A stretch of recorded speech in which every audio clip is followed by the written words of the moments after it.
มาฟังเรื่องผีกองกอยของพี่น้องชนเผ่าอาคาชนเผ่าอาคาหรือว่าชนเผ่าอาคาเนาะถ้ายุน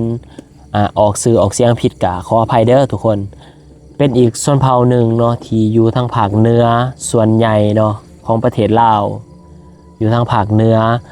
ชนเผ่าอาคานี่ก็คือเป็นอีกชนเผ่าหนึ่งของลาวเนาะเพราะว่าลาวนี่จะมีหลายเชื้อชาติมีหลายชนเผ่าเนาะชนเผ่าละแวชนเผ่าหยาเฮินชนเผ่ากะเซงชนเผ่าโอ้ยชนเผ่าเจ้งหลายเนาะหลายชนเผ่าเป็นร้อยพุ่นแหละเนาะชนเผ่าหม่งเผ่าลาวซูงอย่างเงี้ยนะชนเผ่าอาคาเนี่ยก็เป็นหนึ่งในนั้นเนาะเขาจะมีภาษามีการแต่งโต้ที่เป็นเอกลักษณ์เนาะแล้วบ้านของพวกเขาก็คืออยู่ตามป่าตามดงเนาะเป็นหมู่บ้านที่ว่าอาศัยธรรมชาติอาศัยภูผาป่าดงเขาป่าล่าสัตว์หาอยู่หากินเนาะตะกี้ตะกอนนี่อาศัยธรรมชาติแบบ100%เนาะแต่ว่าปัจจุบันนี่ก็สิลดลงมาเนาะจาก100ก็สิเหลือ70-80%เนาะก็คือตะกี้ตะกอนเอลี่นี่ชนเผ่าอาคาก็มีอยู่ครอบครัวหนึ่งเนาะแล้วก็มีอยู่แม่ป่าคนหนึ่งเล่าได้เข้าป่าไปหาเก็บผักหักนอให้อยู่หากินนี่เนาะเพราะว่าป่าคือทุกสิ่งทุกอย่างป่าคือชีวิตเนาะให้ชีวิตในการทำมาหากินเนาะในการเก็บผักหักนอแหละเอามาเลี้ยง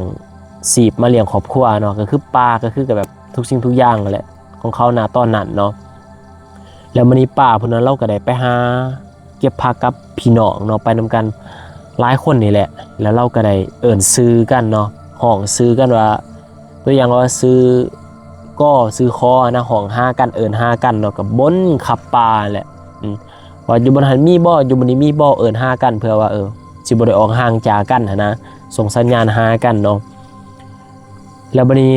ซึ่งมันก็เป็นข้อห้ามเนาะหลังจากนั้นมาเนาะเป็นข้อห้ามเลยว่าเขาป่าห้ามเอิ้นซื้อ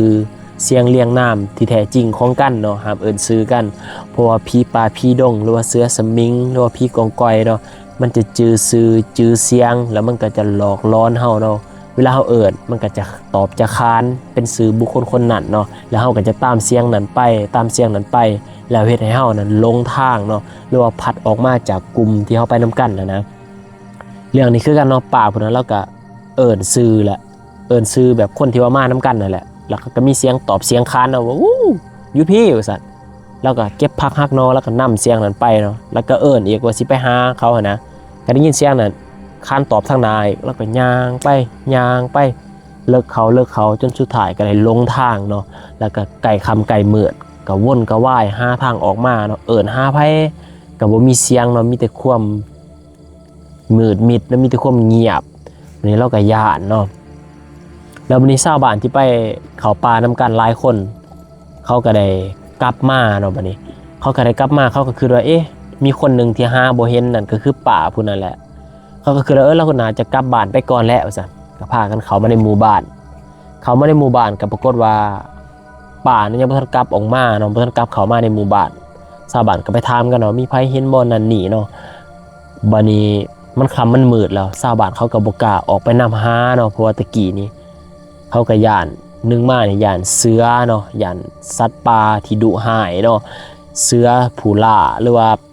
งูเนาะงูเหี่ยวเกี่ยวคอหรือว่าสัตว์มีพิษอยู่ในป่านะเพราะกลางค่ำกลางคืนมันก็แน่นอนเนาะสัตว์อันตรายออกหากินมันก็เสี่ยงนะครับก็เลยว่ามื้ออื่นตอนเช้าจึงขอเขาไปตามหาแล้วบัดนี้ตื่นตามาเช้าเนาะชาวบ้านเขาก็ไปตามหาเนาะเขาก็ไปเอิ้นซื้อป่าพวกนั้นเอิ้นหาทั่วป่าเนาะหาบอนป่าเนาะใหม่ป่าที่ว่าเคยไปนะก็บ่เห็นเนาะหาจังได๋ก็บ่เห็นเบิดมื้อใกล้สิค่ำแล้วเขาก็พากันออกมาแล้วเขาก็แน่นอนเนาะเขานับถือผีนะเขาก็มีหมอผีประจำหมู่บ้านเนี่ยแหละเขาก็ไปถามไปเบิ่งเนาะเขาก็ว่าโอ้ถือผีกองกอยเอาไปเขาว่าถือผีกองกอยเอาไปเด้อบัดนี้ก็เฮ็ดพิธีเนาะเฮ็ดพิธีรีต้องขาเป็ดขาหมูขาหยังล่ะตามหีดของเขาแล้วเขาก็เข้าไปตามหาเนาะหาเป็นเวลา7วันเนาะผ่านไป7วันแล้วเขาก็ได้ไปเห็นป่าผู้นั้นเนาะอยู่เทิงกกไห้ใหญ่เนาะหรือว่าต้นไทรใหญ่นะแต่ว่าต้นไทรนั้นมันจะเป็นต้นไทรแบบใหญ่สูงเนาะปกติต้นไทรมันจะเกี่ยวมันจะเกิดคู่กับต้นไม้ทั่วๆไปในป่านะแต่พอมันใหญ่ขึ้นมาแล้วต้นไม้ที่มัน ติดเกาะเข้าไปต้นไม้มันก็จะตายเนาะเพราะว่ามันจะไปดูดเอาสารอาหารเนาะแล้วต้นไม้ก็แห้งเหี่ยวตายไปแล้วเฮ็ดให้ต้นไทรนั้นแบบมีอายุหลายร้อยปีแล้วซะมันต้นใหญ่ 3-4 คนโอบยังบ่หุ่มเนาะแล้วมันก็สูงแล้วก็มันก็จะเป็นกิ่งเกี่ยงมึนๆไปเลยเนาะคือเฮาเห็นในคลิปที่ว่าต่างประเทศคนอินโดนีเซียเขาขึ้นไปเอาหางเพิงนั่นแหละมันสิสูงใหญ่แบบนั้นแหละบัดนี้เขาก็งึดเนาะว่าป่าพวกนั้นขึ้นไปได้แนวใดเนาะป่าพวกนั้นเรามีอายุแบบ50-60 ปีแล้วนะเราขึ้นไปได้แนวใดเนาะขนาดผู้ชายคนหนุ่มนายพรานอย่างนี้ยังบ่มีความสามารถที่ว่าสิขึ้นไปต้นไทรนั้นได้นะอยู่สูงปานนั้นนะผู้ชายยังขึ้นบ่ได้เนาะผู้ชายที่ว่าแข็งแรงบัดนี้เขาก็เลยเชื่อว่าต้องมีสิ่งลี้ลับหรือว่าพี่กองกอยที่เขาเชื่อว่าเอาไปนะบัดนี้เขาก็ตอกไม้เนาะเขาก็ตอกไม้เฮ็ดคันไดขึ้นไปนะขึ้นไปแล้วเอาเราลงมาเนาะเอาเราลงมาแล้วก็เว้าบ่ได้เนาะเว้าบ่ได้แบบว่าเว้าบ่ได้นะบ่แบบคล้ายคนเป็นใบเลยแล้วหูเรานี่ก็ฉีกเนาะหูจีกข้างนึงหูจีกแล้วก็นิ้วมือนิ้วตีนนี่หักเบิดเนาะมันหักมือนี่งอเบิดมันหักเว้าก็เว้าบ่ได้บัดนี้เราก็เขียนหนังสือบ่เป็นเนาะว่าสิถามอีหยังก็ยังว่าสิเขียนหนังสือบอกนะเว้าก็บ่ได้มีแต่เอาเข้ามาในหมู่บ้านเขามาในหมู่บ้านแล้วเราก็เป็นคนจิตตกเลยเป็นคนแบบเสียสติเลยเนาะจนว่าเว้าอีหยังก็บ่ฮู้เรื่องนะจนว่าอ้ายน้องนี่ใส่เอาเสือกผูกเราเนาะเอาเสือกผูกไว้แล้วก็เฮ็ดเป็นขอกขังเราคล้ายๆคือขังหมูขังม้านี่แหละเพราะว่าเราสิย้านแล้วสิกระวนกระวายแล้วสิออกหนีแล้วสิเข้าป่าอหยังหั่นนะแบบเราพยายามแบบสิหนีนะคือว่าเราตกใจย้านกลัวสิ่งใดสิ่งหนึ่งนั่นแหละบัดนี้เขาถามเราว่าพี่กองกอยเอาไปน่ะหนีบ่มีแต่เราพยักหน้าอย่างเดียวเนาะถามอย่างอื่นเป็นบ่ฮู้เรื่องเลยแต่ว่าคันว่าพี่กองกอยเนี่ยเราสิบอกมาแล้วเราสิย้านเนาะบัดนี้ชาวบ้านเขาก็เลยเชื่อว่าเรานั่นคือพี่กองกอยในป่าน่ะเอาไปเนาะหรือว่าหล่อไปใครแต่มันบ่ขาเนาะแบบว่ามันน่าจะเตือนว่านี่คือการตักเตือนหามนุษย์เข้ามาในทีของมันเนาะหามนุษย์เข้ามาบุกรุกในทีของมันถ้าเกิดว่าเขาไปต้องเจอดีกว่านี้แน่นอนเนาะถ้าว่ามันจะขาแม่ป่าคนนั้นใดบ่มันขาใดแน่นอนเนาะแต่ว่ามันบ่ขามันจะปล่อยมาแล้วหลังจากนั้นเนาะชาวบ้านเขาก็บ่กล้าเขาไปหากินแถวป่าแห่งนั้นเนาะเขาก็เลยเอิ้นว่าป่าพี่กองกอยแถวนั้นเนาะแล้วนายพรานหลายคนเขาไปเขาก็เลยเชื่อว่าพี่กองกอยมีจริงเนาะอันนี้แม่นเรื่องเล่าจาก FC ทางภาคเหนือของลาวเฮาเนาะหรือว่าพี่น้องชนเผ่าอาคาได้ฝากให้อายุนมาเล่าเด้อทุกคนอันนี้ก็เป็นเรื่องเล่าตำนานเนาะอายุนก็บ่ฮู้เนาะว่ามันเป็นเรื่องจริงหรือบ่จริงฉะนั้นแล้วอยากให้ทุกคนฟังเพื่อความบันเทิงฟังเพื่อความม่วนซื่นเท่านั้นเด้อเนาะเป็นความเชื่อส่วนบุคคลโอเคทุกคนไปรับชมรับฟังเรื่องต่อไปอีกเนาะอยู่ถ้ำแอนเมืองทาพังทองเนาะเป็นเรื่องราวของนายพรานได้ไปเจอกับเหตุการณ์ร้อนๆเนาะเหตุการณ์เป็นตะย่านอยู่ณสถานที่แห่งนั้นเนาะถ้ำแอนนี่เมืองทาพังทองนี่ก็เป็นสถานที่หนึ่งเนาะที่อุดมสมบูรณ์ชาวบ้านหรือว่านายพรานเนาะเบิดบ้านเบิดเมืองแถวนั้นเขามักจะไปหาอยู่หากินเนาะเขาป่าล่าสัตว์ก็ได้เนาะแถวนั้นเพราะว่าสัตว์ป่ายังอุดมสมบูรณ์ซะก็ยังพอได้อยู่ได้กินเนาะแล้วบัดนี้ก็มีพี่น้องคนชนเผ่าลาวสูงนี่แหละเนาะเขาได้ไปหากินอยู่หั่นในถ้ำแห่งนั้นแล้วก็นอนไล่ใต้เนาะเมื่อนอนไล่ใต้แล้วบัดนี้ชาวบ้านเขาก็ย้านเนาะบางคนเขาก็ย้านแหละแต่ก็ยังไปหากินอยู่ดอกเพราะว่ามันเป็นบ่อนทำมาหากินเนี่ยสิย้านก็ต้องไปเนาะตามสัญชาตญาณของนายพรานก็ไปก็บ่ได้เจออีหยังเนาะจนมีกระทั่งหมอผีเนาะหมอผีหมอถ้ำนี่แหละสายดำสายยังกับบุหูเนาะเพิ่นได้ไปกับลูกศิษย์เพิ่นได้ไปลงเลขหรือว่าไปคอเลขเนาะกับผีคนลาวสูงที่ว่าตายอยู่ณสถานที่แห่งนั้นเนาะพาไปปลุกผีปลุกวิญญาณนะคอเลขคอเบอร์เนาะไปลงเลขคือเขาว่าลงเลขลงหวยแหละคอหวยแล้วเพิ่นปลุกขึ้นมาจังซั่นแล้วเพิ่นเอาลงบ่ได้เนาะก็สิแบบว่ามันแข็งหรือว่าวิชาอาคมเพิ่นบ่ถึงบ่เอาลงบ่ได้จากน้ำมามันก็เลยเหี่ยนเนาะชาวบ้านที่ว่าไปนอนบางคนนี่นายพรานเนาะไปนอนป่าผู้เดียวนะแถวๆนั้นเนาะได้ผูกอูนอนเนาะผูกอูนอนผูกเป้นี่แหละผูกเป้นอนแล้วก็ข้างกองไฟเนาะนอนมากลางคืนดึกๆเนาะนอนหลับไปแล้วอูเนี่ยมันไกวเองคือว่ามีคนมาไกวอูเนี่ย มีคนมาก้อยเป้นะมันแกงไปแกงมาเนาะก้อยไปก้อยมาวันนี้ก็สะดุ้งตื่นเนาะตกใจมันผู้ใดมาก้อยอูมาแนมเบิ่งใบใหม่กะนิ่งเนาะถ้าเกิดว่ามีลมพัดมันก็ต้องเป็นลมที่แห้งเนาะจังว่าพัดคนน้ำหนักแบบหลายกิโลถ้าว่าสามารถแกงไปมาได้นะแล้วใบใหม่ข้างๆนั้นมันก็ต้องสั่นไว้ไปมาเนาะอันนี้ปลากันนิ่งสงบเงียบเนาะมีแต่อูที่ว่ามันแกงไปมามันนี่ก็ส่องไฟเบิ่งสำรวจเบิ่งก็บ่มีภัยก็เลยย่านเนาะย่านมันนี่ก็ในคืนนั้นก็นอนบ่หลับเนาะก็มาดังไฟแล้วก็นั่งถือปืนอยู่จังซั่นเนาะแล้วก็เห็นเงาคนนี่ย่างวับไปวับมาอยู่อ้อมๆข้างเนาะได้ยินเสียงคนย่างเป็นเงาดำๆวับไปวับมาแล้วบัดนี้พอดีเพิ่นย่างเมื่อเนาะตอนเช้าเพิ่นออกมาจากป่าแห่งนั้นแหละแล้วก็ได้ยินเสียงคนนี่ย่างตามหลังมาเนาะย่างน้ำกรดนะได้ยินเสียงคนย่างแต่พอหันไปเบิ่งก็บ่เห็นอีหยังเนาะตามาก็เลยลงมาแล้วก็ย่านแล้วบัดนี้ก็เลยมาเล่าสู่ชาวบ้านฟังเนาะว่าเจอเหตุการณ์แบบนั้นเขาก็เลยบอกว่าแมนผู้ใดไปก็เจอเนาะขณะว่าเขาไป 2-3 คนเขาไปตักน้ำนี่นะสิมาหุงเขานี่ก็ยังได้ยินเสียงคนนี่ย่างขึ้นมาจากน้ำเนาะย่างตามหลังมาเขาก็เห็นเขาก็ฟันอยู่แบบนั้นเนาะตั้งแต่มอพีแหละไปปลุกไปคอเหล็กมาเนาะก็เลยมันเหียนมันหลอกคนนะไม่ว่าไปหลบไปกวนเขาเนาะแล้วบัดนี้ตอนนั้นมานายพรานเขาก็เลยบอกต่อๆกันมาว่าเวลาไปนอนป่าผู้เดียวเนาะหรือไปหลายคนนี่ใครแน่เนาะแต่ว่าถ้าเกิดเราไปผู้เดียวนี่ห้ามผูกเป้หรือผูกอูนี่สูงเนาะก็คือเพียงแอวเพียงหัวเข่ายังขึ้นไปเนี่ยห้ามผูกสูงบางคนก็สิว่าผูกเป้ผูกอูนี่สูงเพื่อว่ามันห่างจากพื้นดินเนาะก็สิบ่เจองูเหี่ยวเกี่ยวคอหรือว่าสัตว์มีพิษมาคบมาต่อยนะบางคนก็จะขึ้นแบบนั้นเนาะแต่เขาบอกให้นอนสูงจะนอนสูงเหรอถือว่าจะเป็นการลบหลู่ผีป่าเนาะถือว่าเป็นข้อห้ามอีกข้อนึงแต่ผีมันสิมาก้อยมันสิมาหยอกมาแกล้งเจ้าให้นะแต่นมาเวลาจะไปนอนคนเดียวให้จะผูกเป้ต่ำๆเนาะสูงให้มันจู้กับดินเลยนะแบบว่ามีคนก้อยบ่ได้เนาะแต่นมาเขาก็เลยมีความเชื่อแบบนั้น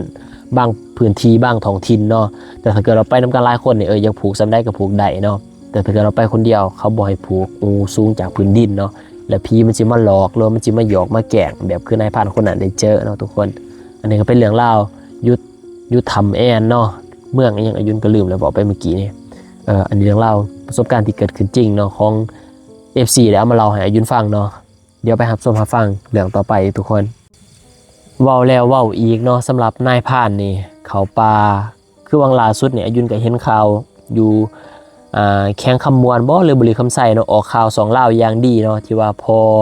ไปล่าหมูป่ากับลูกแล้วก็เห็นลูกเป็นหมูป่าเนาะแล้วก็ยิงลูกตาย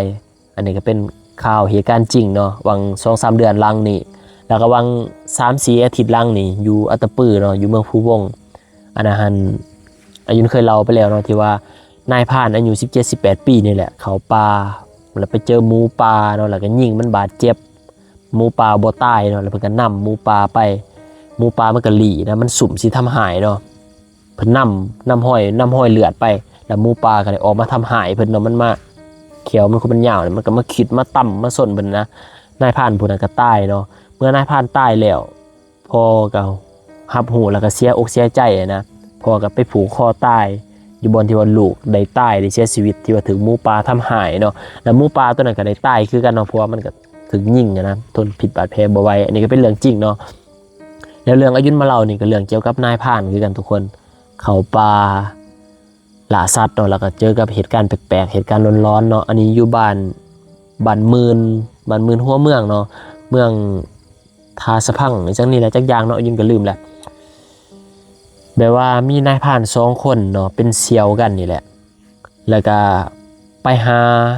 เขาป่าล่าสัตว์เนาะหายิงหมูป่าหายิงผ่านยิงกวางอย่างนี้แหละไปแล้วบัดนี้ก็ไปตั้งแคมป์เนาะอยู่แคมป์ห้วยในป่าใหญ่เนาะตั้งแคมป์ไว้เนาะดังฟืนดังไฟวางเครื่องวางของแล้วก็เลยว่าอยากออกล่าเนาะไปหาสัตว์มากินแล้วก็เลยบอกกันว่าแยกกันไปหานะข่อยไปหาอันนี้บ่ซุว่านำห้วยเนาะทรายน้ำข่อยสิหาขึ้นไปเด้อข่อยสิหาสว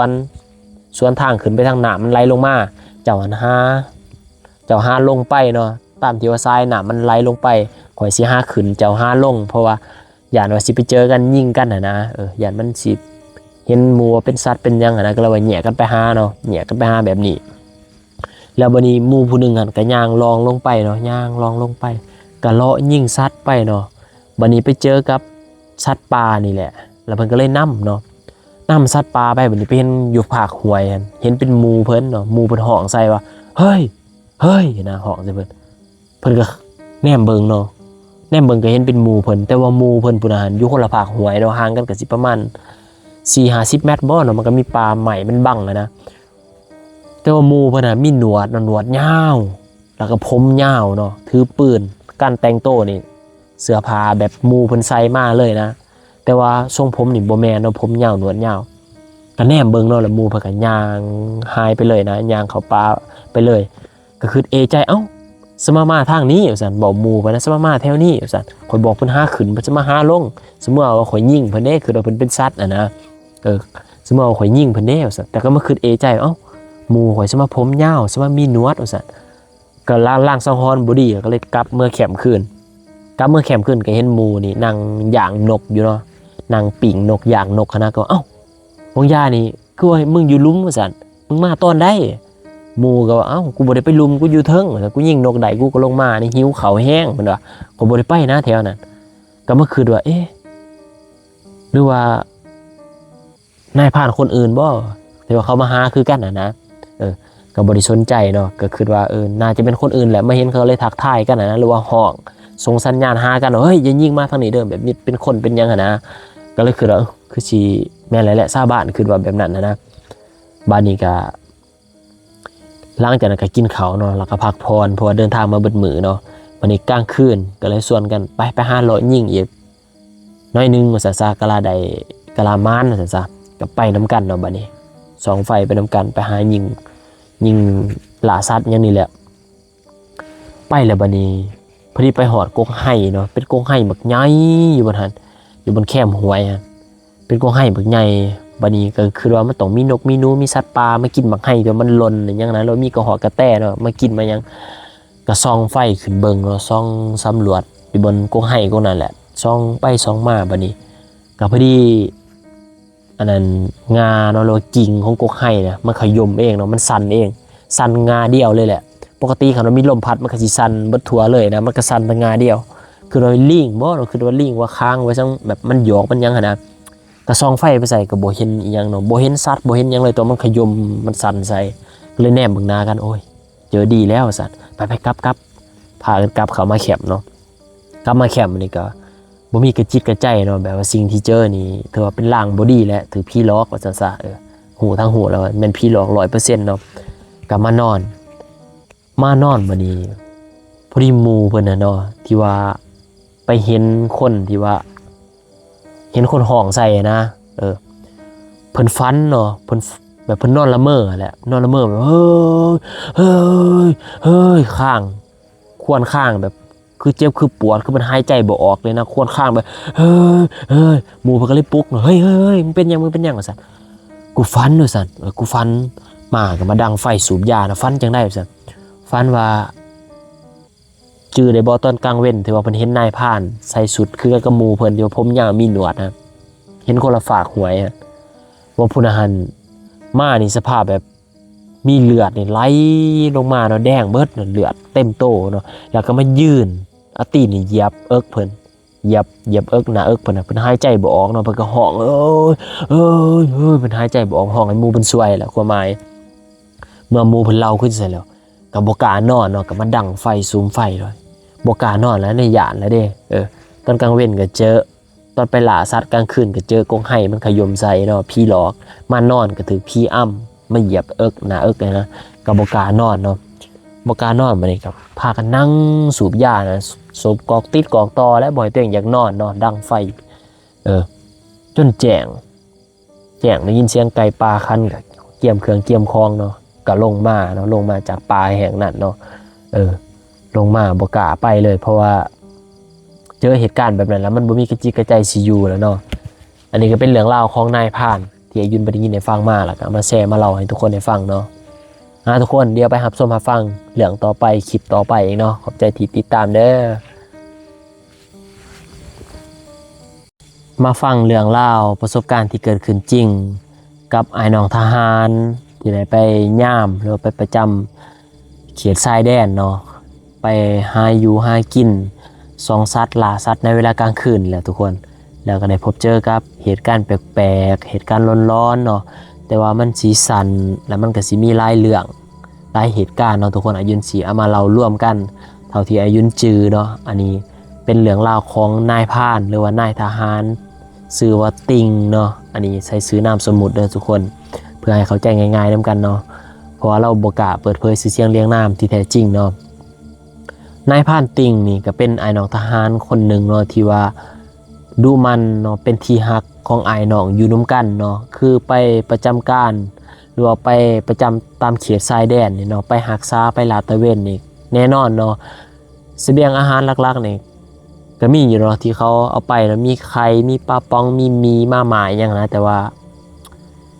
คันว่าสิซื้อสินซื้อปลาไปได้บ่ก็ได้อยู่เนาะแต่ว่ามันก็บ่มีตู้เก็บรักษามันก็สิเน่าสิเสียง่ายเนาะฉะนั้นเขาก็เลยเน้นกินอาหารสำเร็จรูปอาหารแปรรูปเนาะแต่เมื่อกินไปหลักๆเนี่ยเฮาก็สิบ่อยากเฮาก็สิเบื่ออาหารเนาะเฮาก็อยากกินสัตว์ป่าเนี่ยเฮาไปอยู่ป่าเนาะฉะนั้นแล้วส่วนใหญ่นี่เว้าในความเป็นจริงเลยว่า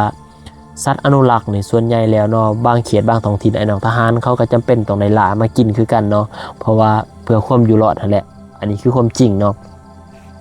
แล้วเราก็มักเนาะเป็นคนดูมันเนี่ยเนาะมักสิเข้าป่าล่าสัตว์เนาะบางเทื่อก็ไปผู้เดียวเพราะว่าไปหลายคนนี่มันก็สิส่งเสียงดังเนาะ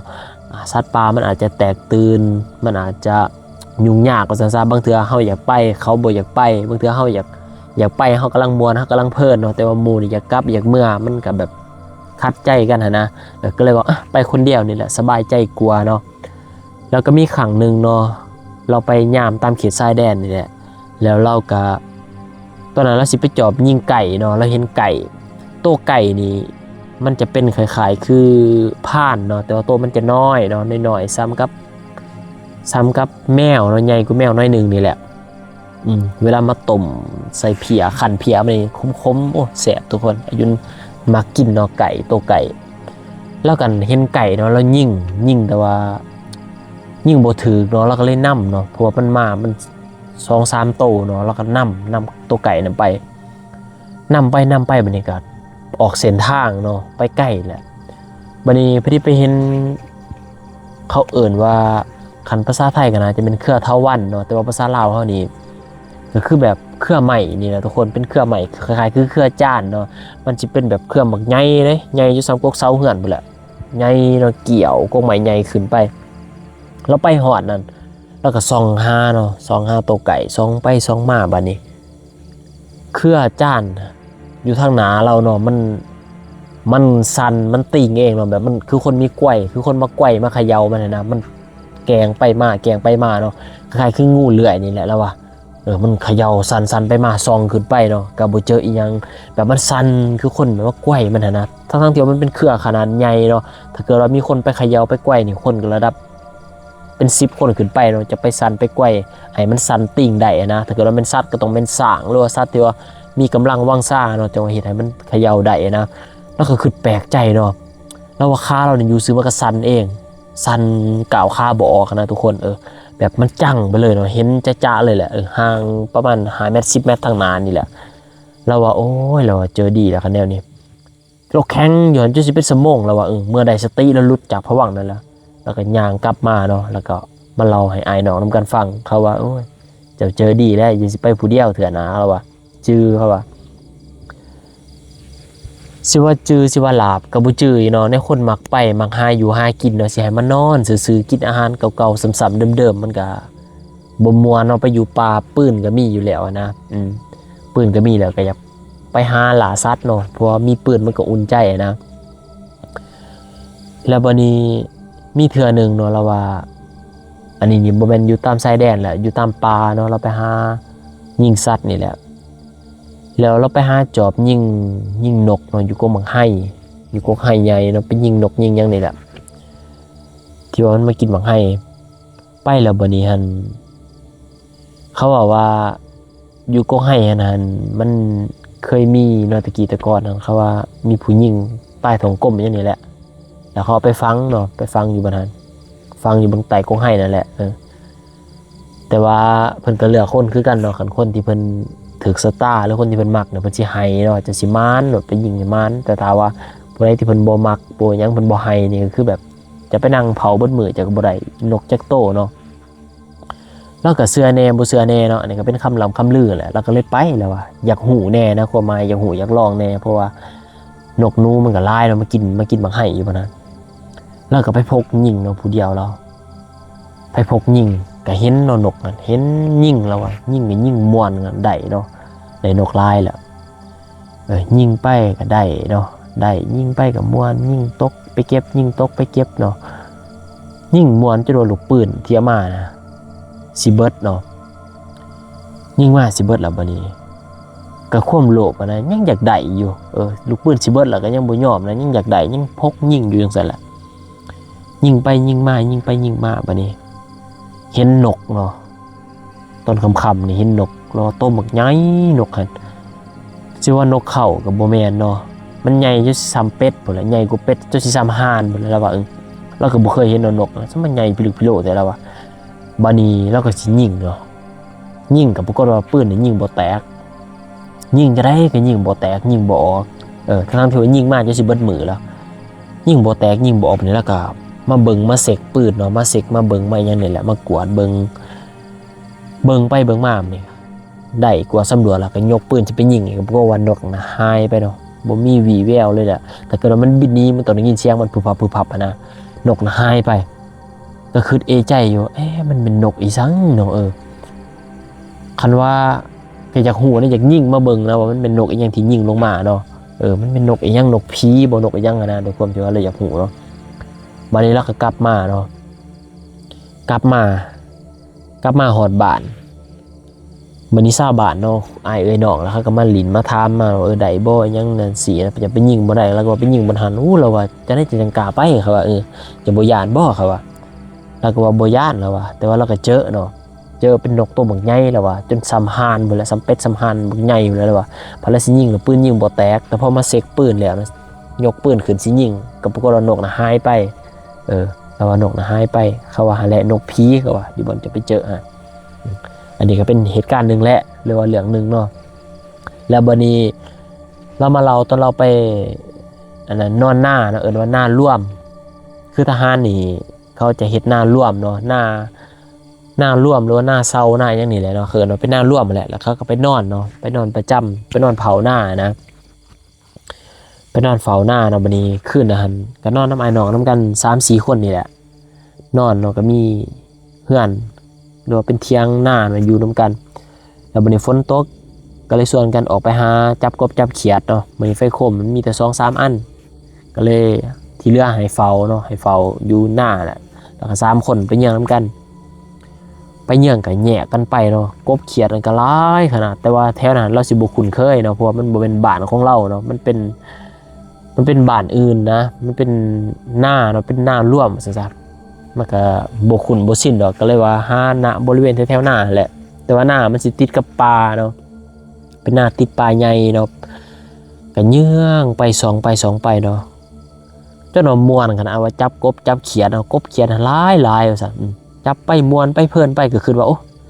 คันอันซะว่าเอามากินน้ำอ้ายน้องน้ำกันนี่เหลือเพื่อแล้วเนาะสิมาปีกมาย่างมาหยังก็เหลือเพื่อแหละก็เลยคิดว่าจับหลายๆแล้วก็สิเอามาย่างเนาะเฮ็ดกบแห้งตากแห้งอันนั้นแล้วก็เอาเมื่อพากลูกพากเมียอยู่บ้านเนาะเราคิดแบบนั้นนะก็เลยว่าจับไปเรื่อยๆเนาะจับไปจับมาพอดีเห็นแสงไฟเนาะแดงๆเนาะคือไฟกระบอกนี่แหละว่าที่แรกเข้าใจว่าแสงไฟหมู่เจ้าของเนาะอยู่ห่างๆนะเราก็เลยส่งไฟสัญญาณใส่นะแบบส่องไฟขึ้นต้องผ่านะหวาดไปหวาดมานะส่องใส่แล้วก็สายไปสายมาเฮ็ดส่งสัญญาณให้หมู่นะคือเราเป็นหมู่เจ้าของเนาะแต่ก็เราเป็นหมู่เป็นคนหูจักเราต้องส่งสัญญาณกลับเนาะบัดนี้ส่องไฟไปใส่เนาะก็บ่มีสัญญาณตอบกลับก็เลยคือว่าหรือว่าเขาบ่เห็นบ่ซั่นก็ย่างเข้าไปนะสิย่างไปหาหมู่แล้วความเข้าใจเนาะเพื่อนที่ว่าไปหานำกันย่างเขาไปไก่เขาเนาะตอนนั้นบรรยากาศมันก็มีแต่เสียงกบเสียงเขียดแล้วเนาะบรรยากาศเย็นๆเนาะฝนตกหาก็หยุดตกใหม่ๆนะแล้วก็อ้อมหอบไปด้วยทงไห้ทงหน้าแล้วก็ต้นไม้ป่าเนาะย่างเข้าไปเนาะเขาไปไก่เขา แล้วดวงไฟนะก็แบบว่ามันแตกเนาะเราส่องไฟไปใส่ใกล้ๆแล้วว่าดวงไฟเนี่ยเป็นดวงไฟคือขีกระบองนี่แหละวูบขึ้นวูบลงมันบ่แม่นแล้วแสงไฟโคมฮะแล้วว่าอันนี้บ่แล้วว่าพี่โพงแล้วว่าพี่กระซื้อพี่ยังกระบูหูแล้วมันแตกไปนี่แล้วส่องไฟไปใส่มันแตกแบบคือเฮาดังไฟแล้วเฮาเอาไม้เคลียร์นะเอาไม้เคลียร์แล้วมันแตกสะออกนะแบบบุบออกแล้วมันก็ดับไปเลยต่อหน้าต่อตาแล้วว่าดับไปสั่นปั๊บแล้วก็ขานี่แข็งเลยแข็งแล้วก็ดับไฟแล้วก็นั่งลงอยู่บนก้อเขาแหละนั่งลงอยู่นั่งแบบสตันไปเลยนะแบบย่านแบบเข้าใจความรู้สึกบอกว่าคนมันย่านจนว่าแขนขาอ่อนเนาะแขนขามันลอยลงบาดเดียวเลยจนว่าพอสิลุกขึ้นก็บ่มีแห้งสิลุกนะแบบมันย่านมันบอกอาการบ่ถูกนะคือว่าแบบมันย่านสุดขีดแล้วตอนนั้นนั่งแล้วว่านั่งอยู่หั่นบ่ฮู้ว่าผ่านไปโดนปานใดเนาะจนไก่คันไก่ปลาคันจนแจ้งเนาะจนแจ้งแล้วจังเมื่อแล้วว่ะนั่งอยู่จะสิว่าจักสมองแล้วเนาะไปเยื่องตั้งแต่ตอนดึกๆอ่ะ9 โมง 10 โมงจนว่านั่งจนแจ้งจน4 5 โมงจังไดสตินะจังว่าย่างเมื่อเนาะจนเริ่มหนาวเริ่มสั่นเริ่มแข็งละจังว่าย่างเมื่อเนาะย่างเมื่อบัดนี้หมู่หันเขาก็ถามอ้าวจะไปไสซะเขาเอิ้นหาน้ำหาอยู่ซั่นแล้วว่าเขาถือพี่ล็อกแล้วว่าเขาเห็นแสงไฟคือว่าแสงไฟพวกเจ้าเขาก็ย่างเขาไปใส่เนาะแต่พอไปเห็นมันแตกใส่ต่อหน้าต่อตาเนาะเขาก็ลอยลงกระหม่อมเลยเลยว่าอันความว่าเราหยาดเราเจอนะอันนี้ก็เป็นเรื่องเล่าของนายพรานติงเนาะที่ว่าเราไปพบไปเจอมานะทุกคนแต่ที่จริงเลยยังหลายเรื่องเนาะยังประมาณ3-4 เรื่องนี่แหละเรื่องของนายพรานติงเพราะว่าเราส่งเป็นเสียงมานะเรื่องหนึ่งกันสิความยาวประมาณ4-5 นาที3-4 นาทีนะมันส่งเป็นเสียงมาเนาะถ้าอายุนสิเอามาเล่ารวดเดียวอายุนก็บ่จือนะฉะนั้นแล้วก็สิเรา2-3 เรื่องแล้วก็หยุดแล้วไปฟังมาแล้วก็เรา2-3 เรื่องมาสิมาเราต่ออีกเด้อทุกคนเดี๋ยวมาฟังต่อเนาะเรื่องของนายพรานติงเพราะว่าสิมาเรารวดเดียวอายุนก็บ่จือรายละเอียดทั้งเบิดนะทุกคนเดี๋ยวไปรับชมมาฟังต่ออีกเนาะนายพรานติงเพิ่นว่ามีเทื่อนึงเราได้อันนั้นไปแถวบ้านเก่าเขาเนาะไปจอดรถไว้บนบ้านเก่าแล้วเราก็ล่อไปตามแคมป์ห้วยเนาะไปหายิงนกยิงนูนี่แหละไปล่าสัตว์เนาะเราเป็นคนมาเข้าป่านะคือแบบนายพรานเนาะก็เป็นวิถีชีวิตเนาะทั้งสิย้านทั้งสิเจอเหตุการณ์ร้อนๆแต่เราบอกกับตัวเองว่าให้เฮานี่ทุนเทียงเนาะให้เฮาเชื่อมั่นในตัวเองให้เฮาเชื่อมั่นในปืนที่เฮาถือในมือนี่เนาะเราว่ามันก็เป็นวิถีชีวิตเนาะถ้าเฮาย้านเฮาก็สิบ่มีอยู่มีกินเนี่ยนะมาเลี้ยงลูกเลี้ยงเมียเนาะเสียใส่แต่เงินเดือนนี่คือหูแล้วเนาะมันก็บ่พออยู่พอกินดอกแล้วว่าตัวเองก็เป็นคนมักแน่เข้าป่าทั้งสิเจอเรื่องแปลกๆก็ยังเข้าไปเนาะแล้วว่ามีเทื่อนึงเราหันไปจอดรถจักรเรานี่เนาะอยู่บนบ้านเก่าบนบ้านเก่าเขาเป็นบ้านห่างและมีแต่เฮือนคนแต่บ่มีคนอยู่เนาะเพราะว่าเขาไปตามความเจริญนะเขาออกไปอยู่ตามแคมทางเนาะอยู่แถวมีฟืนมีไฟอย่างนั้นแหละเป็นบ้านเก่าแล้วก็ไปจอดรถไว้บนหันอาศัยว่ามันเป็นจุดใจกลางที่ว่าเฮาสิบ่ลงเนาะบ่เฮาจอดรถเวลาเฮาไปยิงสัตว์บ่ได้มาเฮาก็ยังสิเจอว่าจุดนั้นเป็นบ้านคนนะครับไปเอารถเฮาแล้วว่าพวกไผเข้าป่าก็มีแต่ไปจอดแถวนั้นแหละแล้วหลังจากเรากลับมาเนาะกลับมาแต่ยิงสัตว์เนาะก็ได้สัตว์มาหลายพอสมควรแล้วว่ามากํลังสิขึ้นรถเนาะบัดนี้จักรมันเย็นเนาะรถมอเตอร์ไซค์รถจักรแล้วก็เก่านี่แหละมันก็ติดยากแน่เนาะติดยากแน่ตอนนั้นก็หัวค่ำแหละแล้วว่าประมาณ4-5 โมงแรงนี่แหละตะเว้นเริ่มสิตกผู้แล้วติดรถเนาะมันก็ยากแน่บัดนี้อยู่ซื่อๆเราได้ยินเสียงคนฟันพืชเนาะแล้วคนตัดฟืนนี่แหละตัดไม้เนี่ยดังปึ๊บตึบเสียงคนฟันพืชเนาะนะลักษณะครับแล้วก็หยุดฟังเนาะเสียงนั้นก็ดังมาแถวบ้านเก่าแหละแถวเฮือนห่างแต่ว่าแนมไปบ่เห็นคนฟันเนาะได้ยินเสียงคนฟันพืชบัดนี้เราก็ขึ้นญาติเนาะแม่นแล้วว่าแนวบ้านเก่าแล้วก็หูแล้วก็เสือนะพอตัวว่าแม่นและสำหรับปรับคนขิงลุกยาบแล้วว่าเข้าใจความรู้สึกอันนั้นนั่งหัวลุกเลยแล้วว่าคนหัวลุกเนี่ยรู้สึกว่ามันสี่ขึ้นแล้วเนาะในความรู้สึกครับแล้วก็ได้ยินกินถูกนี่ลอยมาเนาะจักมาแต่ไสล่ะยินกินถูกนี่ยินชัดเจนเลยแหละกินถูกเฮาจูดนี่แล้วว่าโอ้แล้วว่าสิมาหลอกมาร้อนเด้อแล้วว่าจมในใจนะเดี๋ยวมาหลอกมาร้อนเด้อข่อยย่านยังนะแล้วว่าเดี๋ยวมาหลอกมาร้อนลูกหลานเด้อย่านแล้วก็บอกนะแล้วเราก็บอกว่าสันปั๊บเนาะแล้วก็จูงรถออกมาแล้วเราก็ติดประมาณเกือบ10 นาทีเนาะรถแล้วก็ติดได้แล้วก็ขับออกเมืองเราก็คือว่าเพิ่นคือสิทักสิท่ายเนาะพี่ในบ้านในเมืองนั่นแหละเพิ่นคือสิทักสิท่ายสิถามนั่นแหละมันเฮ็ดให้เฮาได้ยินกินเฮ็ดให้เฮาได้ยินเสียงนะแล้วว่า แล้วก็มีเทื่อนึงแล้วว่าเราไปอันนั้นไปจอบไก่เนาะยิงไก่ปลาซั่นนี่แหละไปจอบไก่อย่างนี้แหละแล้วไปนอนอยู่เทียงเขาแล้วว่ะมันเป็นเทียงอยู่หัวอยู่สวนนั่นแหละอยู่กลางป่าเนาะไปนอนตอนกลางคืนเนาะนอนผู้เดียวบัดนี้มันหนาวแล้วว่ะผ้าห่มก็ถือไปนำดอกแล้วก็ตุ่มผ้าห่มเนาะนอนอยู่เทียงมันหนาวตุ่มผ้าห่มคดอยู่จังซั่นแหละแบบคดขาเขาอะนะนอนคดสิตุ่มผ้าเดึกๆมาแล้วว่ะประมาณ 2-3 โมงนะตี 2 ตี 3นี่มีคนนี่มันดึงขาเราจับ2ขาเราได้ดึงตีนเรานี่ขออนุญาตบ่สุภาพเนาะดึงตีนดึงขาเราดึงแล้วก็ทกนะเดี๋ยวเรานอนคดสิเนาะทกขาเราแล้วก็จนตื่นนะสะดุ้งตื่นเนาะแบบขามันจั่งออกไปเลยแล้วก็แนม525ก็บ่มีภัยเนาะโอ้ยเราว่าแม่นแล้วว่าซั่นเราก็เลยออกไปเยี่ยงสัตว์เนาะไปส่องสัตว์ส่องสังจนแจ้งแล้วจังมาเก็บเครื่องอยู่ในตูบในเทียงแห่งนั้นแหละแล้วเราก็จังกลับเขาเมื่อบานเนาะแล้วว่าคือสิแบบผีอยู่หั่นน่ะมันมาหลอกแล้วมันมาหยอกมาปลุกมากวนเฮาอะนะผีเทียงเนาะผีอยู่ให้อยู่เทียงเขาเพราะมันเป็นเทียงเก่าเขาเด้เป็นเทียงอยู่สวนเขาบ่มีคนอยู่เนาะครับก็มีแต่หลังคาบ่ได้แอบดอกเทียงนั้นแอมก็แอมแบบมันลุมันยังบ่แล้วล่ะว่าแหละทุกคนเดี๋ยวไปฟังต่ออีกเนาะก็ยังมีอยู่เลยทุกคนอันนี้ขออภัยยืนบุจือดีเนาะเดี๋ยวไปฟังแล้วสิมาเล่าตื่มอีกเป็นเรื่องของนายพรานติงคนเก่าคนเดิมเนาะมีหลายเรื่องมีหลายเหตุการณ์เนาะทุกคนแต่ว่าเป็นเรื่องสันๆผู้ใดแน่เคยยินเสียงนกอีลอฮ้องนกอีลอนี่อายุนก็บ่แน่ใจเนาะว่ามันเป็นนกแบบใดนะบางคนก็ว่าเป็นนกแบบนกฮูกเนาะหรือว่านกเขาพีจังซี่นะบางคนก็จะว่าแบบนั้นแล้วบางคนก็ว่าแตกต่างออกไปเนาะหลายคนก็บอกบ่คือกันนะแต่จังได้กะยาเนาะเขาว่านกอีลอนี่ก็คือนกผีบ่เชื่อก็ลองถามผู้เฒ่าผู้แก่เพิ่นเบิ่งเนาะถ้าเกิดว่าได้ยินเสียงนกอีลอฮ้องบ่ได้นี่เอิ้นว่าบางคนก็ปอบเนาะพวกปอบพวกผีพวกปอบนะบางคนก็เป็นลางสังหรณ์เนาะไปหอนอยู่บนห้องอยู่เทิงหลังคาเรือนไผนี่มันเป็นลางบ่ดีแหละคนในครอบครัวน่ะต้องมีการล้มหายตายจากเนาะเป็นลางบ่ดีนะสำหรับนกอีลอนะตะกี้นี่แม่อายุนว่าอยู่บนบ้านอายุนี่หัวดอนหัวดอนคานี่เนาะแถวนั้นมันสิมีกกจิกลายเขาไปหาอยู่หากินในกลางค่ำกลางคืนนี่เขาได้ยินเสียงนกอีลอฮ้องนี่เขาเอาปืนไปยิงนะยิงไล่มันหนีจากบอนบ้านนะจากเขตบ้านเนาะยิงให้มันหนีครับเพราะมันเป็นเสียงที่อัปมงคลเนาะแล้วก็เป็นเสียงที่ย่านเสียงมันคือเด็กหน่อยไห้ครับว่าเสียงคือเด็กหน่อยไห้โลดแล้วนายพันติงนี่ก็เคยเจอเนาะกับนกอีลอนี่แล้วว่าเคยเจอเสียงเจอยังนะเดี๋ยวมาฟังนำกันอีกนายพันติงว่าตอนนั้นเราก็เข้าป่าล่าสัตว์คนเดียวนี่แหละแต่ว่าไปตอนกลางคืนเนาะไปส่องสัตว์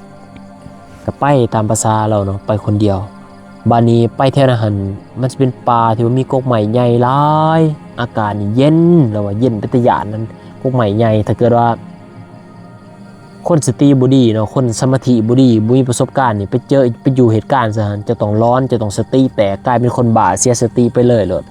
กิ่งไม้ตกจากกะสิย่านได้ยินเสียงนกเสียงอีหยังมันฮ้องจากกะสิย่านเนาะแปลว่าจิตจะมันสิตกนะถ้าเกิดว่าดวงจะบ่แข็งจิตบ่แข็งเนาะบ่มีประสบการณ์แล้วว่าเราก็มีประสบการณ์แล้วเนาะเขาป่าล่าสัตว์ตั้งแต่น้อยจนใหญ่แต่เราก็ยังย่านนะบางครั้งเราก็ยังสติเราหลุดแล้วว่าระหว่างที่เราส่องยิงสัตว์อยู่นั่นเนาะได้ยินเสียงนกอีลอฮ้องครั้งแรกในชีวิตเราได้ยินแต่นายพรานรุ่นเก่าเว้านกอีลอมันฮ้องนี่แล้วว่าคือเสียงเด็กน้อยไห้เลยแบบแป๊บเดียวก็เสียงเด็กน้อยไห้โลดเสียงน่ะเย็นเนาะอันคำว่าเสียงเย็นนี่จักสิรู้สึกจังได๋อายุนก็บ่เข้าใจโมเมนต์นั้นเนาะโมเมนต์แบบนั้นนะว่าความรู้สึกเป็นจังได๋แบบว่าเสียงเย็นพังว่าเสียงเย็นนี่เย็นจนว่าคนขิงนี่มันลุกเนาะเย็นสะบั้นไปทั้งหัวใจเนาะเย็นแบบเย็นทั้งข้างในทั้งข้างนอกนะมันเย็นแบบเย็นไปแต่ญาตินะทุกคนได้ยินเสียงนกอีลอนะฮ้องมื้อนี้เราก็บ้าเบิ่งเขาสิไปยิงมันแล้วว่ามันเป็นจังได๋โตนกอีลอนี่แล้วก็ย่างตามเสียงนั้นไปเนาะก็ได้ยินมันฮ้องย่างนำไปอีกประมาณ10 เมตรนี่คือว่าสิเห็นโตมันน่ะแล้วว่าปัดส่องไฟไปใส่ก็บ่เห็นไปบนจุดนั้นเนาะยิ่งเสียงนั้นก็ดังห่างออกไปประมาณ10 เมตร20 เมตรเนี่ยแล้วก็นำเสียงนกอีลอนั่นไปถึงว่าสิเป็นตาย่านแต่ก็อยากฮู้อยากเห็นนะมันเป็นโตจังได๋เนาะแล้วว่านำไป มันก็บินหนี้ไปเรื่อยๆเรื่อยๆนะห่างออกไปห่างออกไปห่างไปบัดนี้แล้วไปเลิกเขาจนไปเห็นแถวแบบบนกกใหม่ใหญ่ๆใหญ่ๆใหญ่ๆแล้วโอ้แล้วว่าย่านกกใหม่แล้วว่าย่านกกใหม่มันเป็นแต่ย่านแห้งแบบมันใหญ่รีแถวดงนะเราก็เลยมาแล้วก็ยามันตลอดบ่เห็นนี่แหละดีแล้วว่าบ่อยากเห็นแหละบ่อยากหูอยากเห็นแหละบ้านนี้กำลังสิหันหลังกลับนะ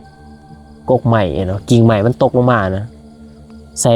บนหวยหนามดังจมดังบักแห้งได้แล้วว่ะแล้วจนสะดุ้งตื่นพุ่นแหละแล้วว่าขนมบางคนสิคือเราพี่หลอกนี่ก็สิแล่นนะแล่นนี่ถ้าเกิดว่าแห้งเจ้าแล่นเนาะแห้งควันเจ้ามันสิหลุดออกไปนะวิญญาณเราควันว่าควันเนาะควันเจ้ามันสิหลุดต้นจะสะดุดล้มต้นเจ้าหยาดอย่างนี้สติจะบ่อยู่กับเนื้อกับโตแล้วมันสิหลุดไปเลยแล้วเจ้าก็สิกลายเป็นคนบ้ากลายเป็นคนเสียสติกลายเป็นคนเพี้ยนไปเลยนะสิเป็นบ้าเป็นยังไปเลยแล้วว่าจื้อได้คำนี้ขึ้นใจเลยว่าต้องทุนเทียงถึงสิหยานสำไรกับยาจะต้องมีความทุนเทียง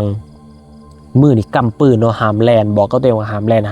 ย่างไปเรื่อยๆย่างไปเรื่อยๆเนาะหามแลนแล้วบอกกับตัวเองนะเพราะว่านายผ่านพ่อแม่ยังกระสังกระซ้อนมาแบบนี้นะถ้าเกิดว่าเฮาแลนเฮาหยาดเนี่ยสติเฮามันสิหลุดเนาะ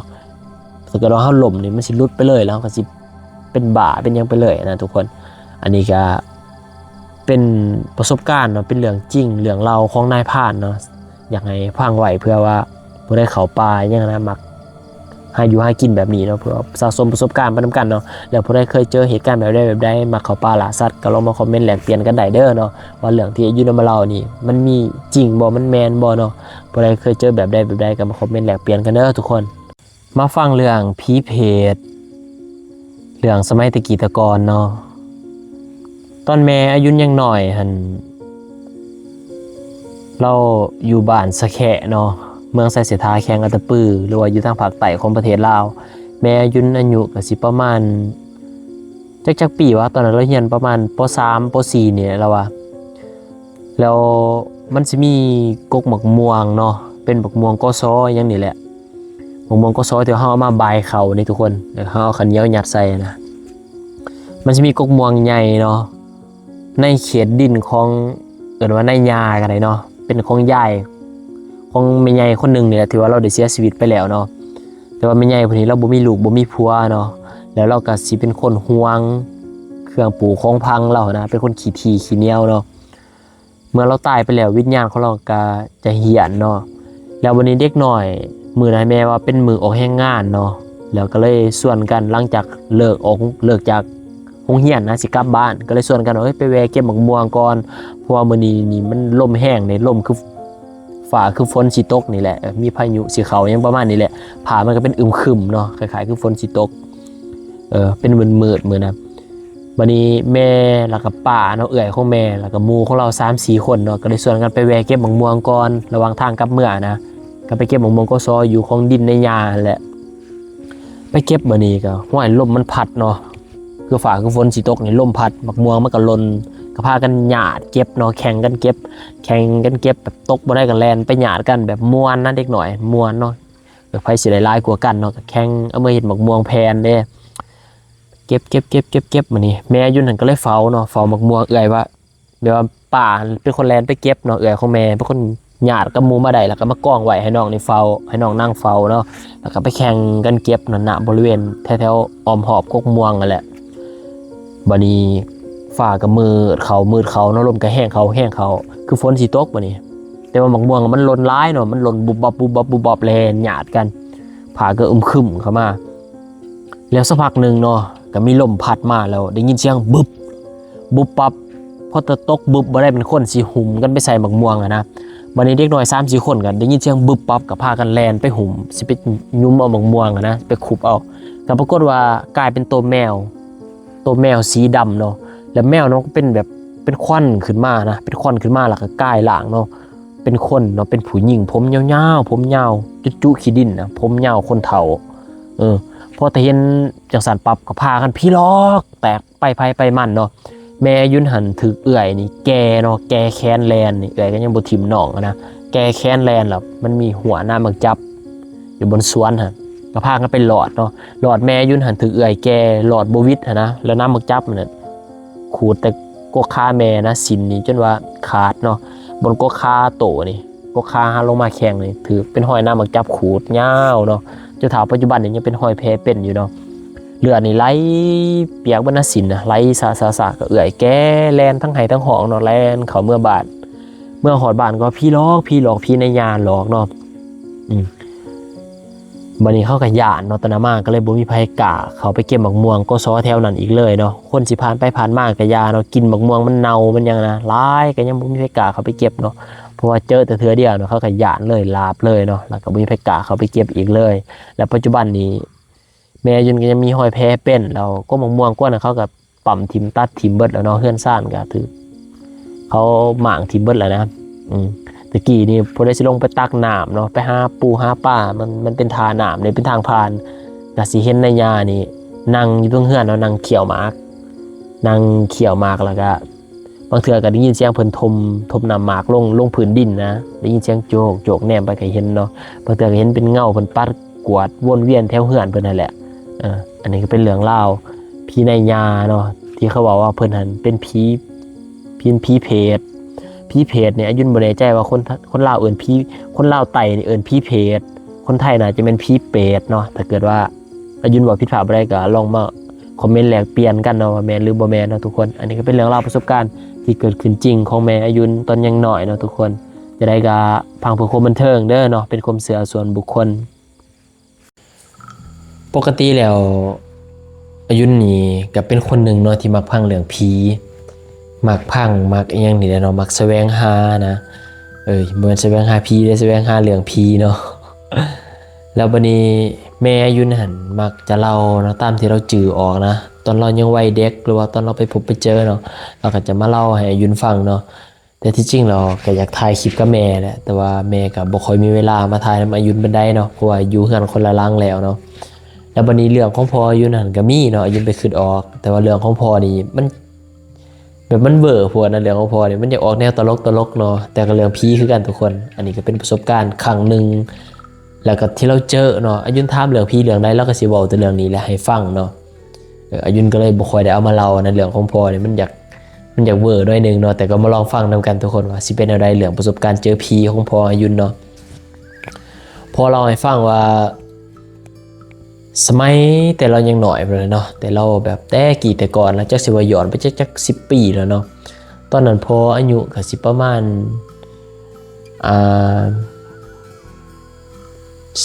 14-15 ปีนี่บ่หรือว่าน้อยกว่านั้นหรือว่าหลายกว่านั้นก็บ่ฮู้เนาะแต่สมัยเรายังเป็นผู้บ่าวขึ้นใหม่ว่าซะยังเป็นเด็กน้อยเนาะยังเรียนประถมเพราะว่าตอนนั้นปัจจุบันนี่พออายุก็อายุ50 ปลายปีแล้วเนาะก็สิผ่านมาหลาย10 ปีแล้วพ่อหันเป็นคนบ้านโพไซเนาะเมืองไซเสถาแข้งอัตตปือเนาะแล้วสมัยนั้นเนาะสมัยแบบผ่านศึกสงครามมาแล้วนะประเทศลาวเขาถูกปลดปล่อยเนาะพ่อหันเรียนสันประถมนี่แหละแล้วเรามีมือหนึ่งเนาะครูอาจารย์เนาะในครูอาจารย์นี่แหละหานักเรียนเนาะไปเลิกเรียนช่วงยามแล้งเนาะให้ไปตีเขาซวยไปตีเขาเนี่ยตีเขาเพราะว่าส่วนนั้นก็เป็นส่วนเกี่ยวเขาเนาะเกี่ยวเขาค้นเขาตีเขาอย่างนี้แหละมันก็สิมีล้านเขาตีเขาเนาะพอกับหมู่เราไปนำกันอายุนจือบ่ได้ว่าจักคนเนาะประมาณ5-6 คนนี่แหละสิประมาณนี้แหละเนาะก็ไปนำกันเลิกเรียนแล้วก็ไปตีเขาซวยคู่เนาะค้นเขาตีเขาในคู่กับเฮ็ดกินให้กินเนาะต้มเป็ดต้มไก่อย่างนี้แหละแล้วว่าก็กินเขาเนาะกับม่วนแซวหลายคนเนาะคืนเดือนแจ้งมื้อนี้ก็ตอนนั้นมันบ่มีโมงบ่มีนาฬิกาเบิ่งดอกเนาะว่ามันจักโมงจักทุ่มหยังนะบ่ฮู้วันเวลาเนาะฮู้แต่ว่าตีเขาแล้วเนาะแล้วก็ตีเขาแล้วเป็นพา2พาแล้วนะแบบมันก็มีพาเนาะเขากองเขาขึ้นนะเป็นพาประมาณ 2-3 พานี่แหละตีเขาแล้วเบิดแล้วก็เลยกินเขาแล้วก็พากันกลับเมื่อเนาะระหว่างทางกลับเมื่อเพราะมันบ่มีไฟฉายบ่มีไฟโคมไฟตะเกียงนะบ่ได้เอาไปเนาะก็เลยเอาต่อเพื่องที่ตีเขาแหละมันก็มีเก็บเอาต่อเพื่องเนาะพูละ2-3 อันที่จับได้นะแล้วก็จูดเนาะจูดเมื่อนะบ่ได้มันมืดแถวกกไม้ใหญ่ก็สิจูดเนาะบ่ได้มันเป็นแป้นแถวทงหน้า ก็สิพอแนมเห็นทางก็สิบ่จูดนะญาติว่ามันสิเปลืองเนาะก็ย่างนำกันเมื่อน่ะก็บ่ได้ญาติเนาะได้ไปหลายคนเนาะ5 6คนจูดเฟืองย่างเมื่อบ่ได้ญาติก็จูดให้มันสว่างเนาะถือย่างไปบ้านนี้มาฮอดบ่อนโรงเรียนเนาะมาฮอดบ่อนโรงเรียนนั่นได้ยินนำกันเลยเบิดทุกคนเลยได้ยินเสียงไห้เนาะไห้แบบเสียงไห้นะเป็นตาย่านขนาดไห้โหยหวนเพราะว่าก็หยุดฟังนำกันเนาะเฮ้ยผู้คนมาฮอดอันนั้นย่างมาฮอดแบบเครื่องของโรงเรียนเลยนะแบบว่าเดินบนเฮายืนเคารพทุ่งอันนี้คล้ายๆคือเดินบ้านนั่นแหละอยู่กลางเดินเลยแหละกลางเดินโรงเรียนมาฮอดนั่นน่ะได้ยินเสียงไห้มันดังมาจากโรงเรียนเนาะโรงเรียนก็เป็นโรงเรียนแบบโรงเรียนใหม่เป็นแถวแหละได้ยินเสียงดังมาจากโรงเรียนแล้วว่ะได้ยินเสียงดังคือจะสั่นแล้วเสียงโหยหวนขนาดก็เลยว่ายืนฟังน้ำกันเนาะจนมั่นใจว่าถึกพี่ล็อกหักกระโบย่านเนี่ยหลายคนเนี่ยก็เป็นเด็กหน่อยเนาะบัดนี้ได้ยินเสียงมันหลากโต๊ะเนาะหลากโต๊ะในโรงเรียนนะหลากโต๊ะทูกับอันนั้นมันดังคอหลากโต๊ะเขาจดหนังสือนี่นะโต๊ะตังนี่หลากไปหลากมาแล้วโคคาดังในโรงเรียนนะเบิ้งพอกับแบบมีอีโก้แบบอยากอวดกันว่ากูบ่ย่านเก่งยังนะผู้เพิ่นว่าเบิ้งว่ามึงมาหลอกพอมึงบ่นี่แหละพอมึงเบิ้งสิเอาไฟไปจูดมันบ่เลย5 6คนเพิ่นก็เข้าไปในโรงเรียนเนาะเข้าไปในโรงเรียนแล้วก็เอาจูดเฟืองที่ถือมานะได้ยินเสียงไหบ่ได้ไหได้ยินเสียงหลากโต๊ะปั๊บเพิ่นก็จูดไฟเนาะยืนเป็นหน้ากระดานนะยืนเรียนกันเป็นหน้ากระดานแล้วก็จูดไฟแล้วก็จูดในห้องนะจูดในห้องเรียนนะเอาไฟเนี่ยวีไปวีมาแล้วจูดแล้วก็ป่องเขานะแบบลุ่มเขาป่องเขาไปยืนเป็นหน้ากระดานนะป่องเขาเป็นบอลเดียวนะแจ้ห้องเรียนแล้วก็เดไฟใส่เนาะนี่ละพ่อมึงเอาไฟเผามึงตายฮะเพราะว่าจูดซะแล้วก็หัวอีกดีใจแล้วก็ย่างออกจากห้องเรียนมาหอดจุดเก่าอีกมาหอดเดินกลางห้องเรียนนะได้ยินเสียงไห้แบบไห้คือเจ็บคือปวดคือทรมานนี่นะพวกเพิ่นก็เลยเข้าใจว่าเนี่ยเพิ่นเจ็บเพิ่นปวดเพิ่นแสบเพิ่นฮ้อนแล้วเฮาเอาไปจูดไปเผาเพิ่นเด้เพราะว่าพอตะเว้าสำนั้นปั๊บเนาะบานนี้แนมไปเห็นอยู่ทางหลังคาเนาะคนนี่นั่งเต็มหลังคาโรงเรียนนะนั่งเป็นเงาดำๆนั่งอยู่กันแล้วมันก็ถืบสังกะสีใส่ตบสังกะสีใส่นะดังบึมบัมบานี้จากที่ว่ามวนแล้วบัดนี้จากที่ว่ามวนก็กลายเป็นหยาดเนาะกลายเป็นร้อนก็พากันแล่นทิมเกิบทิมยังเลยแล่นปะกันเนาะแล่นไงกลุ่มอยู่เห็นเป็นเงาคนเนาะแล่นไงกลุ่มไปบัดนี้ไปหอดบ้านเนาะลักหัวอันนั้นไม้ไผ่เฮาอากาศไหวตามหน้าบ้านนะพากันโดดขามเลยเนาะโบปลดลงนะโดดขามขึ้นไปบอนนอนไปคดไปกอดกันตุ่มผ้าห่มน้ำกันเนาะบุ้ยไปเมืองเฮือนไปเฮือนลาวนะไปนอนอยู่บนเฮือนหลังเดียวกันเลยเฮือนหมู่แหละไปนอนน้ำกันเบิดนั่นแหละเบิดหา6 คนเนาะวันนี้ตื่นตามาเสาเนาะก็พากันไปเอาเกือบเที่ยวหินเฮียน้ำทางเกือบเที่ยวหินเฮียอยู่บนเดินโรงเรียนนั่นแหละไปเอาเกือบไปเอาจังนี่แหละวันนี้ก็มาเล่าสู่ผู้ใหญ่ฟังเนาะคนในหมู่บ้านเขาก็เลยบอกว่ายุงเหียนมันมีอีหลีคณะว่าผู้เฒ่านี่นะเขาเมื่อจากไห้จากนาเขาก็ยังเว้นเนาะเว้นไปทางโรงเรียนมันสิไกลกับหมู่บ้านอยู่ดอกแต่ว่าเขาย่านเขาว่าเขาก็สิเว้นเนาะเพราะว่าตอนสมัยศึกสงครามเนาะโรงเรียนแห่งนั้นหั่นว่าเป็นบอลหลีไพ่เนาะเป็นบอลที่ว่าคนเจ็บคนเป็นคนบาดเจ็บยังเขาก็จะไปป่วยอยู่หั่นนะไปป่วยอยู่โรงเรียนเนาะไปป่วยเป็นศูนย์รวมก็เลยแบบมีคนตายร้ายเนาะตายจากถึงระเบิดถึงยิงถึงยังเนี่ยหรือว่าตายจากโรคภัยไข้เจ็บเขาก็จะไปป่วยอยู่บนหันเนาะเป็นจุดเป็นแคมป์จุดหลีภัยของชาวบ้านสมัยตะกี้ตะกอนนะก็เลยมีคนตายร้ายอยู่เฮียนแห่งนั้นเนาะบัดนี้คนตายเขาก็ฟังแถวป่าข้างๆโรงเรียนแหละฟังแถวนั้นเนาะก็เลยแบบผีมันก็เลยร้ายนะแถวนั้นเนาะผีมันก็เลยร้ายมันก็เลยเหี้ยนมันก็เลยเป็นตาย้านนะเนาะอันนี้ก็เป็นเรื่องราวประสบการณ์ของ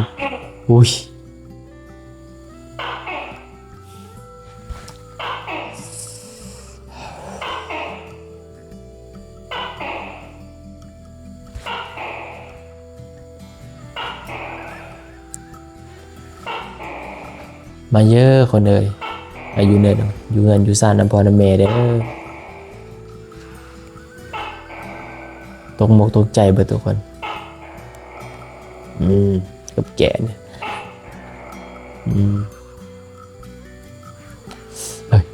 เนาะเราเรื่องพี่อยู่กับแก่กับมาหอมบาดเดียวเนาะตกใจเลยทุกคนของชาติตกใจรีเลยทุกคนอายุเป็นคนตกใจง่ายเนาะเบิ่งที่เวลาเนี่ยเห็นบ่มันจากโมงแล้วทุกคนมานั่งเราเรื่องพี่ถ่ายคลิปผู้เดียวเนาะ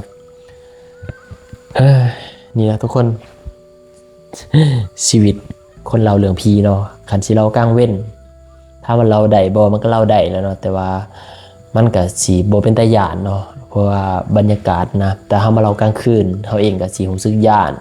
แล้วก็บรรยากาศมันก็เป็นตาย่านเนาะก็เพื่อ FC เนาะเพื่อว่าเรื่องที่ยุ่นเราเนี่ยอยากให้มันออกมาดีที่สุดเนาะเท่าที่เฮาจะเฮ็ดได้บางมือได้กะแน่ก็ออกไปถ่ายคลิปอยู่หน้าเนาะตอนกลางคืนนะถ้าบางมือบ่กล้าแต่หลังๆมาเนี่ยบ่อยากกล้าแล้วเนาะเพราะว่ามันเป็นตาย่านนะหน้ายุ่นมันมีประวัติเนาะมันเคยมีคนเจอคนอีหยังก็เลยว่าญาติเนาะแล้วก็ที่ล่าสุดนี้เลยตะกี้บนน้ำสางหน้ายุ่นหั่นแต่ยินทุกคนบอกว่ามีจังสันจังสีเนาะจนกระทั่งมาเห็นอันนี้สิบอกเลยเนาะบอกแบบย่อๆอันนั้นหน้ายุ่นแล้วก็มีหน้าทั้งขางกันเกิดว่าตะกี้มันมีหมอผีเนาะแบบว่าหน้าที่บ้านเขาหยาดนะทุกคนเขาหยาดเนาะเขาหยาดเขาบ่กล้าไปเฮ็ดหน้าบนหันก็เลยมีคนเล่านี่มีหมอผีเนี่ยไปเฮ็ดไปเสือเอาเนาะแล้วเพิ่นก็ไปปลุกเฮือนใส่ไปอยู่หั่นแหละไปขุดน้ำสางยังคักแน่เนาะน้ำสางนั่นก็อยู่ได้ตลอดแรงตลอดพ้นเลยบ่มีบกเนาะบนหน้าอยู่นะวันนี้เพิ่นอยู่บ่ได้เนาะเคยยุ่นเคยเล่าแล้วเพิ่นก็ย้ายหนี้แล้วไปขายต่อให้คนนึงที่ว่าเป็นอาจารย์คือกันเนาะอาจารย์บ่นั้นแต่ว่าเราปะเมียเราอยู่ตะปือเราก็ไปอยู่ปากเซเนาะเราเป็นคนจำปาสักแล้วเราก็ลงมาทุกปีเนาะวังมือนะอายุนไปถ่ายคลิปอยู่หน้าแล้วเห็นเรามาเนาะขี่รถฟอร์ดมาเราไปเซ็นไปไหว้เนาะไปไหว้อยู่บนน้ำสางนั่นแหละจูดธูปไหว้เนาะเอาของมาเซ็นไหว้แล้วเราก็นั่งสวดอย่างจักอย่างแล้วเราก็มาบอกอายุนว่าหามให้ไผไปตัดกกม่วงกับกกใบเตยหามให้ไผมาตัดเด้อแล้วว่า